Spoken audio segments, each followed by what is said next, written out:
sala sa lamig. Oh. Speaking of sala sa init, sala sa lamig, mga kababayan, ito naman ang pag-usapan natin ngayon. Etong si Baste Duterte dahil nag-iingay na naman ang loko-loko. Bakit? Mga ka-GPnatics, etong si Barbie nalamutan na naman atang uminom ng kanyang gamot. PBBM gumagawa daw or gumawa daw ng pera sa 20 pesos na bigas. Wala na bang ibang makita ito, mga kababayan, na mga Duterte kung hindi ang 20 baka mamali ako 20 piso na bigas ni PBBM. Ito po ang sinabi nitong si Baste Duterte. Uy, nawala. Ito. Sasabihin niya, okay, nagawa natin yung 20 pesos na bigas. Sige, tanungin mo na lang yung mga bumibili ng bigas dyan, yung pumupunta ng palengke everyday to purchase rice. May 20 pesos ba talaga na bigas? Last time I checked, wala. Selected na.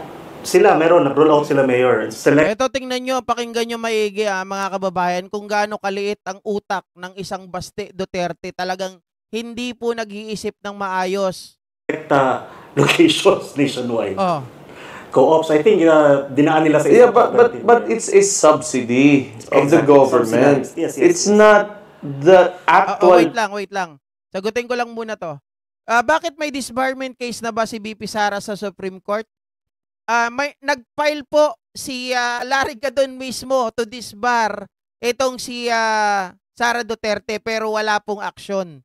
Nauna pa yung action or decision ng Supreme Court doon po sa impeachment trial ni Sara Duterte. Samantalang nauna po yung pag-file po ni Larry Gadon to disbar Sara Duterte. And in fact, nababanggit din po, may nagsasabi din na may nag-file din sa kanya dati ng disbarment case laban sa kanya nung nanuntok po siya ng isang sheriff. Kaya lang po, ito po mga kababayan ay natulog lamang. Dahil sino nga daw po ang kakampi, mukhang kinampihan pa nila or kinatigan pa nila itong si Sara Duterte. Lalong-lalo na yung mga tao na pinaalis ng sheriff. Kita nyo? Tama yung ginanap or ginanapan ng sheriff, mga kababayan, na ipinatupad lamang yung batas, pero kinampihan pa yung pagsuntok ni Sara Duterte doon sa sheriff. Oh. Price. It's not an actual market price. Correct. Wala pang GR number yun kasi nga hindi pa naman na hindi pa tawag dito. Mga kababayan, ipinail pa lang, wala pang GR number yun. Pag may GR number, ang alam ko, kapag may resolution na. Nationwide. Co-ops, I think, dinaan nila sa... Yeah, but it's a subsidy of the government. Yes. It's not the actual price. It's not an actual market price. Correct. Ng bigas. So, ang ginawa doon, kumuha na naman sila ng pera, bumili sila ng bigas at a lower cost or at the cost, di ba, at the market price, tapos binenta ng gobyerno 20. ng tag-20.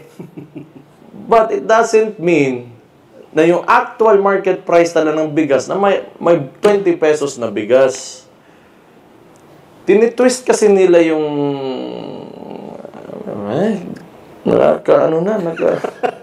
Hindi niya na alam yung sasabihin niya.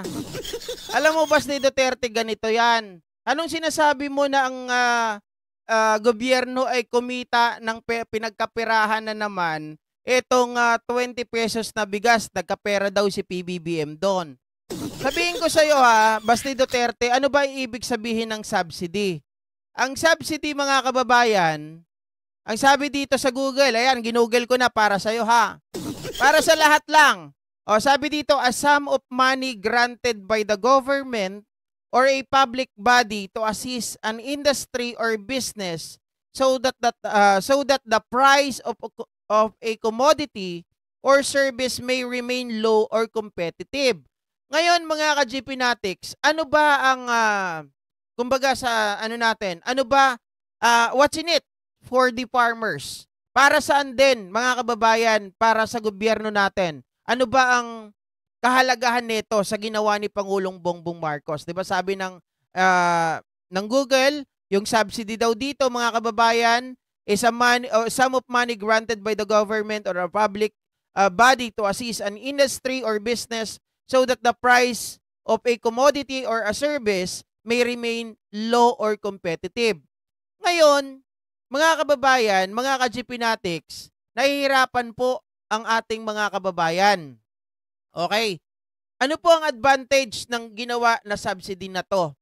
Yung subsidy ay ginagamit ito para ibigay tulong sa mga kababayan natin.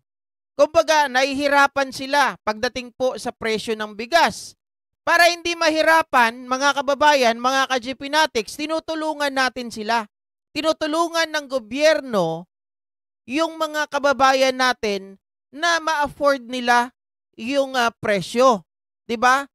Na ito kumbaga ay competitive pa rin at that price, 20 pesos. Na kung may problema ka doon, sabi niyang ganun, bakit hindi na lang ibigay ng libre? Akala ko ba ayaw mo ng akala ko ba ayaw nyo ng ayuda? Bakit ibibigay na lang ng libre? Diba? Pangalawa, mga ka-GP Natics, itong subsidy kasi na to, ang ginawa ng Pangulo ay pinadali po ang buhay ng mga magsasaka. Bakit? Sa pagkakaalam ko, binibili ng gobyerno natin yung bigas ng mga kapwa natin Pilipino, ng mga magsasaka. Na kung tutuusin mga kababayan, itong mga bigas na ito ay hindi tinatangkilik dito sa atin. Lugi yung mga magsasaka natin. Bakit? Kasi sobrang dami nung panahon ng tatay mo, 'di ba? Nung panahon ng tatay mo, ay nag-focus sila dito po sa importation. 'Di ba? Puro importation na lang, hindi po nabigyan ng pagkakataon or hindi po mga kababayan, kumbaga, hindi napapansin yung mga magsasaka natin. In order for this government to help them, mga kababayan, they are the one na bumibili po ng produkto na sariling atin, nagawa po ng mga magsasaka natin.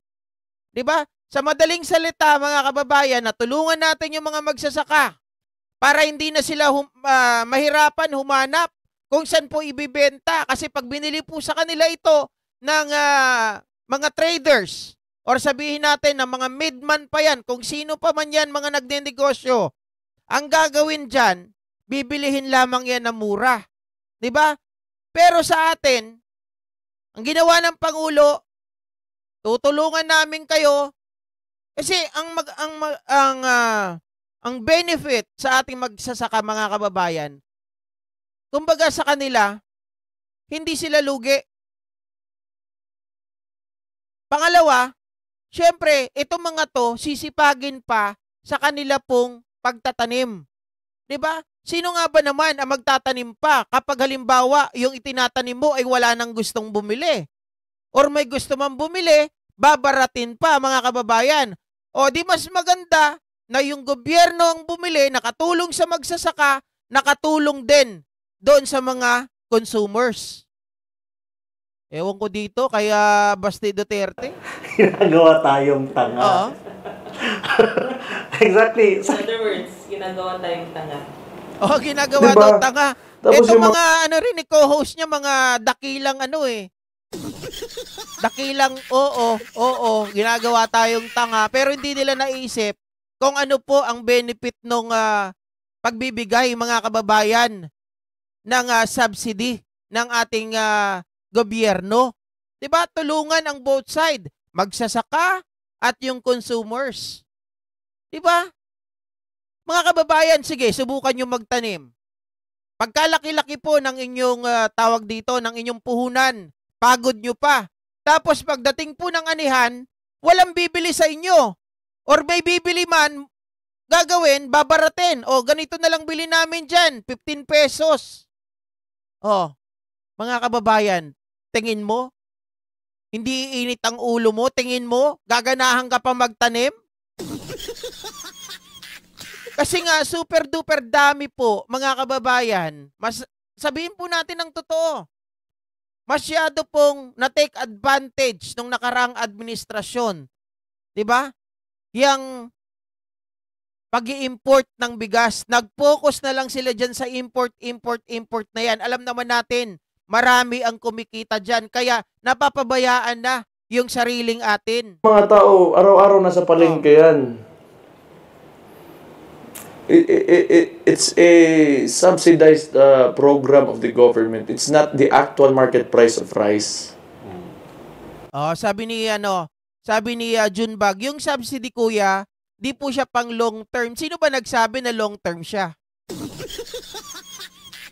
Wala naman po akong sinabi, Junbag, na ito ay long term. Alam ko po na hindi yan pang long term. Kaya nga po, binabara ko si Marcoleta dyan eh. Bakit? Bakit ko nasabi? Alam ko yan. Unang-una, si Marcoleta, doon sa sabi niya, gagawin niyang libre yung less than 2,000 na kuryente, mga kababayan. Saan yun gagamitin? Paano niya gagawin yun? Through subsidy din. Kasi gobyerno din ang magbabayad ng kuryente na yon, hindi naman manggagali. Kung if ever na maaprubahan yon, mga kababayan, hindi naman galing sa bulsa niya yung pera na ipambabayad doon sa mga kuryente ng mga consumer na may kuryente po ng bababa sa 2,000. Okay? Through subsidy din niya kukunin yon. So, alam ko, sabi ko nga noon, mga kababayan, hanggang kailan kakayanin? Dito nga lang sa 20 pesos na bigas hindi yan kayang isustain, mga kababayan, ng mahabang panahon. Hindi yan pang long term. Ang sinasabi ko dito, mga kababayan, for the meantime, 'di ba? Ay makatulong man lang sa mga kababayan natin na hirap na ibenta po yung kanilang sariling ani. 'Di ba? Malaking tulong 'yun. Kasi mga kababayan, sa susunod, 'di ba, kung ito ay mga sipagin, hindi mo na kailangan mag-angkat po, mga kababayan, ng bigas galing sa ibang bansa na iba lang naman ang nakikinabang. Di sige, sabihin natin, nakuha mo yung 20 bigas para lang doon sa i-confine natin sa 20 bigas na sinabi niya. Well, nagawa mo rin naman talaga. But, does it really reflect kung ano yung economy natin in terms of the price of rice? Eto, mga kababayan, patunay, si Agatas Ice Cream. Yan, best friend ko yan, taga Bicol. Mga kababayan, totoo yan, dito sa amin, pag nahuli ka na ng ani, mura na presyo ng palay, tapos mataas ang abono, gasolina, wala ka ng taripa. Dito sa amin, ang palay, mabuti nga, ang mga nagbababoy, okay ng kitaan nila. Mga kababayan, mga ka-GPnatics, ganun kahirap. Kasi, tingnan nyo pa, ito pang sasabihin ko sa inyo, sa pagbibili, ano pa ang magandang dulot ng subsidy na ito na ginawa ni Pangulong Bongbong Marcos? Kita mo, gumaganon-ganon pa si Baste. Mga kababayan, hindi na rin sila mahihirapan na maghanap. Syempre, mga ka-GPnatics, di ba sabi ko nga sa inyo, maaring may bumili niyan. Pero, babaratin. Tapos, minus pa yung gasolina mo. Kasi hindi naman nila kukunin basta-basta, ihahatid mo pa yan doon. Or kung wala naman bumili, maghahanap ka ngayon ng buyer, mga kababayan. Syempre, pag naghanap ka ng buyer, konsumo mo rin ang gasolina. Dito kay PBBM, solusyon. Hindi man pang long term, gaya nung sinabi ninyo. Wala naman po ako sinabing pang long term ito. Subsidy nga Hindi yan kayang isustain talaga ng ating gobyerno na panatilihin palagi yung ganyan. Pero mga kababayan, malaki ang impact nito. Dahil na ibabalik mo yung puhunan ng mga magsasaka. At pag naibalik mo yung puhunan ng mga magsasaka, magtatanim ulit yan. 'Di ba? Pag nagtanim yan, mga kababayan, meron po tayong magiging preserve o magiging reserba. At meron tayong pagkukunan kapag kinakailangan. Hindi mo na kailangan na pumunta dun sa ibang bansa. Ang tanong, enough ba yan, JP? Yes, indeed, hindi enough. 'Di ba? Kung konti lang yung mga farmers natin, konti lang din yung ani, hindi enough. Pero, mga kababayan, malaking kabawasan doon sa kailangan mo pang i-import. Kasi sa pag-i-import, sino nakikinabang? Oh, taong bayan ba? Siyempre, hindi. Ang nakikinabang, yung mga tao po na mayayaman. At gusto pang yumaman. Oh. Yung actual na mga tao na bumibili talaga ng Beking-beki ba? Ayu?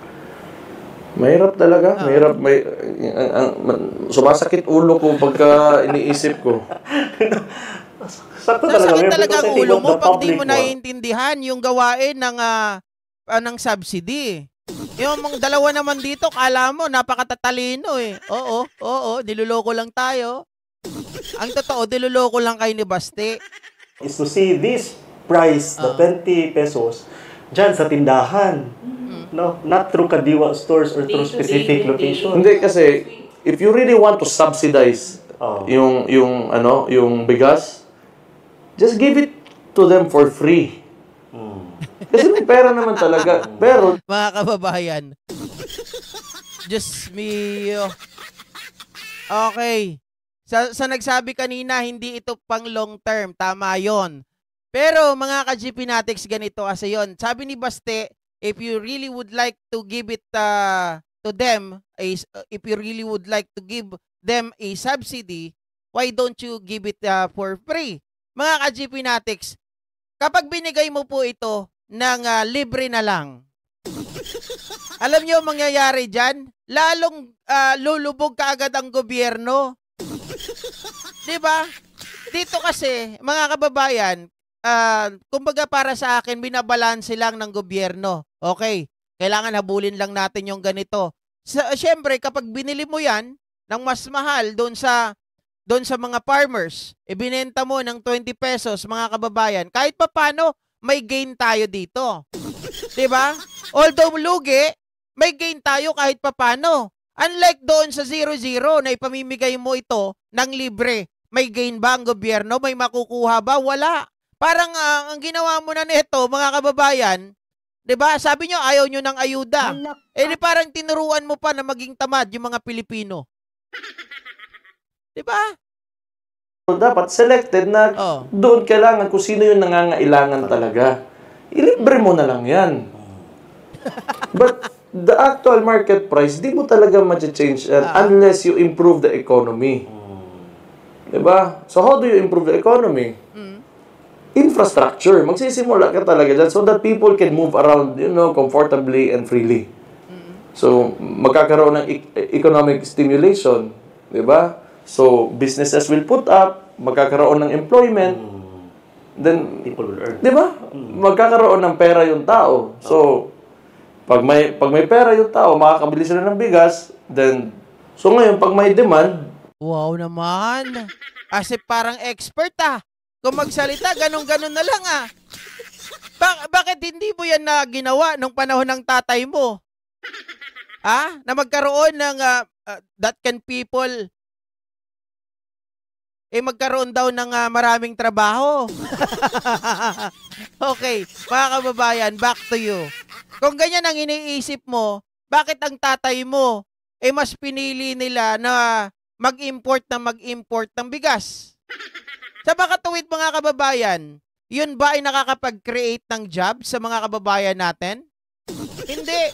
Pero kung nag-focus sila sa pagtulong sa mga farmers natin, like what BBM said, mga kababayan, or what BBM did, binayaran niya yung mga utang ng mga farmers natin in order for them, mga kababayan, na magkaroon naman sila ng initiative or sabihin natin sipagin yung mga kababayan natin. Iyon yung totoo talaga na nag-create ng job. 'Di ba? Alangan naman mga kababayan, mga ka-GP Natics, tingnan nyo. Kunwari yung mga magsasaka natin. Sabi nila, ang daming mga ini-import, hindi na napapakialaman, hindi na napapansin yung mga sarili po nating products. Ngayon, yung mga tawag dito, yung mga negosyante, traders, o kung ano man ang tawag sa kanila, bibilin lang yan ng mura kaysa naman mabulok yan. Bilhin na lang namin, mura. So ngayon, ibibenta mo. Mga ka-GP Natics, ang mangyayari doon sa mga farmers na yung tatamarin na, hindi na sila mag-e-effort, hindi na sila magtatanim ulit. At the same time, mamamatay po ang produkto ng bigas. Bakit? Bakit mamamatay? Siyempre, wala na nga magtatanim eh. Hindi na sila gaganahan kasi wala naman balik sa kanila. At the same time, pag sinabing mamamatay, hindi na nila ipapasa yung pagtatanim sa kanilang mga anak. Sino ba naman, mga kababayan, alangan naman, alam mong lugi ka na. Sasabihin mo pa ba sa anak mo, anak, gusto ko paglaki mo, gusto ko pag wala na kami, maging farmer ka pa rin. Aba, parusa yun para sa mga anak mo. Pero kapag kagaya ng ginawa ni Pangulong Bongbong Marcos, binayaran yung mga utang ng mga magsasaka, 'di ba? Kahit sa Davao, binayaran ni Pangulong Bongbong Marcos yung utang nila sa Land Bank. Siyempre, ang mangyayari nun, sisipagin na mag-produce ng palay, ng bigas, yung mga kababayan natin. At may ipapamana sila na sasakahin ng kanilang susunod na henerasyon. Hindi mamamatay yung produkto ng bigas kasi may gagawa pa. Pero kapag hindi binayaran, puro na lang tayo import, walang trabaho. And in fact, yung sinasabi mo, Baste, yun ang totoong nag-create ng trabaho para sa mga kababayan natin. Yung pagbibigay po sa kanila ng tulong, di ba? Sila ay sisipagin at mayroon silang lupa na sasakahan, yun ang nag-create ng jobs para sa mga kababayan natin. To continue yung nakagisnan at yung nakita nila sa kanilang magulang. Di ba? Rusty Manalo, binibigyan ni PBBM ng motivation na wag pang hinahaan ng loob, na wag pong umatras, na wag sumuko yung mga farmers natin, na at ito ay ipasa pa sa mga susunod na henerasyon. Kasi, mga kababayan, kapag may lupa kang sasakahin na alam mo na ito ay sayo, definitely, patuloy mo yan na patuloy mo yan na mamahalin, patuloy mo yan na palalawakin at pag-iigihin. Pero kapag hindi sa'yo yan, mga kababayan, at kulang pa, 'di ba? Hindi ka naman kumikita, palagay mo ipagpapatuloy mo?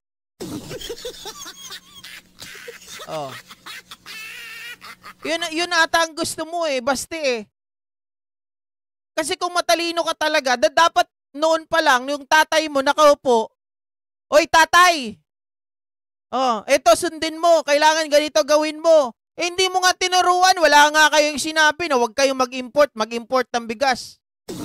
Puro import. Sa pag-i-import nyo, mabuti sana kung taong bayan ang nakinabang. 'Di ba? Yung mga bulsa lang na mayayaman ang nakinabang.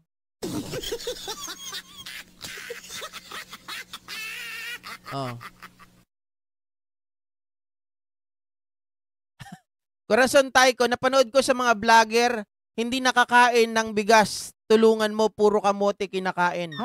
Ano daw?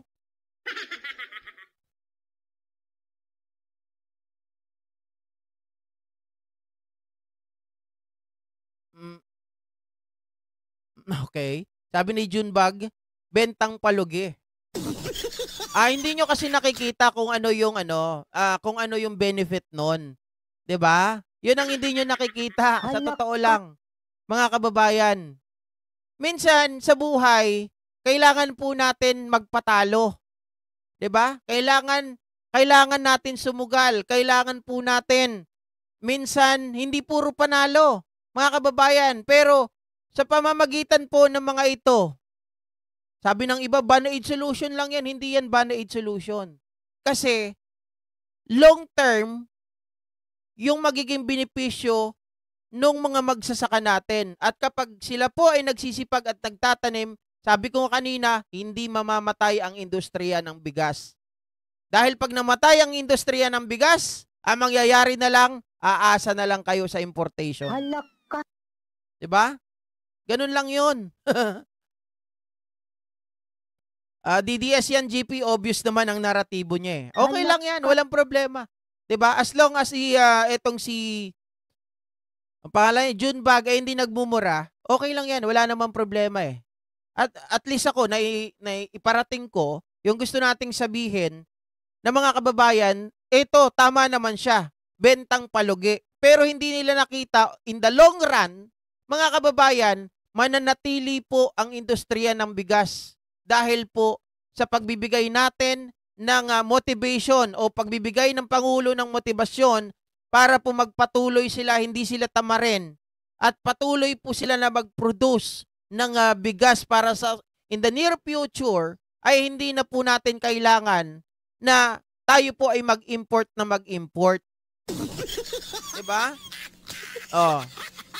Yung tatay niya kasi puro import yun eh. Yari ka! Tapos yung tariff law ni Cynthia Villar. Halak Mga kababayan, akala ko maganda. Oh, hindi naman pala. Diba? Oh, sabi ni Junbag, paano mo nasabi na DDS ako porket may argument ako, DDS agad? Di ko naman sinabing DDS ka. Sabi ni Sir Smokey. Ako hindi ko sinabi na DDS ka. Ang sabi ko, okay lang yan na ganyan ang naratibo mo. At least na iparating ko yung sagot dun sa tanong mo. 'Di ba sinasabi mo, ito ay bentang palugi. Sabi ko nga, sa buhay natin, kailangan natin minsan na magpatalo. Pero hindi po yun nangangahulugan na talo tayo habang buhay. In the long run, mga kababayan, tayo po ang panalo kapag napanatili po natin ang industriya ng bigas. Tayo ang makikinabang, taong bayan ang makikinabang, ang atin pong bansa ang makikinabang. Hindi po ang ibang bansa at hindi po yung mga mayayaman lang na nagpapalapad at nagpapalaki ng kanilang bulsa. Halak ka. Okay? So hanggang dito na lang mga kababayan, mga ka-GPnatics, maraming salamat po. Muli sa inyong lahat at magandang gabi. Buyers! Wag maiinis.